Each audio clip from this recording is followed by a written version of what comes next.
రెండు బస్తాలు కొనుక్కుంటాం, 4 బస్తాలు కొనుక్కుంటాం పరిస్థితి. ఎరువులు ఎప్పుడు పడితే అప్పుడే ఎక్కడ పడితే అక్కడ దొరుకుతాయి అనుకున్నప్పుడు ఈ పరిస్థితి రాదు. దొరికాయి అనుకున్నప్పుడు మొత్తం వ్యవసాయం కూడా ఎక్కువ లైన్ కట్టేటువంటి ఆస్కారం ఉంది. ఆ వాతావరణం ఎవరు కల్పించింది? మీరే కదా కల్పించింది. ఎరువుల కొరత ఉండదు, తాత్కాలిక ఇబ్బంది అయింది, వేకులు దొరకకుండానో లేకపోతే స్టాక్ లేకపోవడం వలనో లేకపోతే సకాలు రాకపోవడం వలన చెప్పి ప్రభుత్వం చెప్పి ధైర్యం కల్పించాలి. నానో యూరియా ఉంది, వాడితే వచ్చే లాభం ఏంది, నష్టమైంది, శాస్త్రవేత్తలతో మీటింగ్ పెట్టి రైతాంగాన్ని ఎడ్యుకేట్ చేయి, వాడిచ్చే ప్రయత్నం చేయి.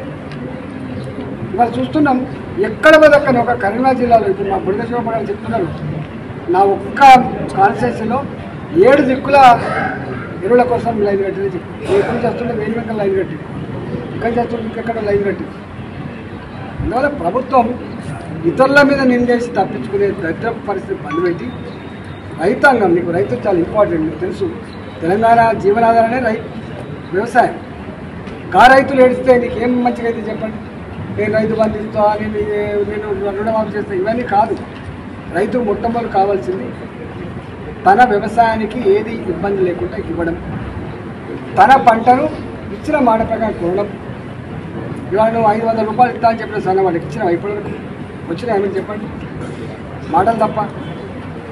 కానీ మాటలకు చేతలకు ఈ ప్రభుత్వం దగ్గర పొంతం లేదు, అదరగొట్టి బతుకుతున్నారు తప్ప,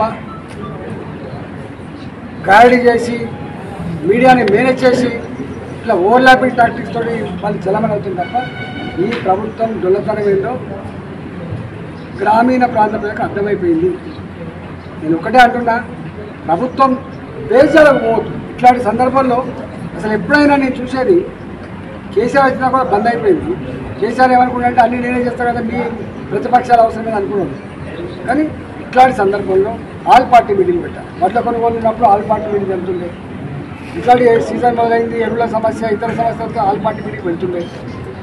మరి మేము గవర్నమెంట్లో ఉన్నాం, మాకు ఏ పార్టీ సలహాలు అక్కర్లేదు, ఏ నాయకుడు సలహాలు అక్కర్లేదు అంటే మరి నువ్వు చేయకపోతే కూడా సలహాలు తీసుకోకపోతుంది ఎట్లా?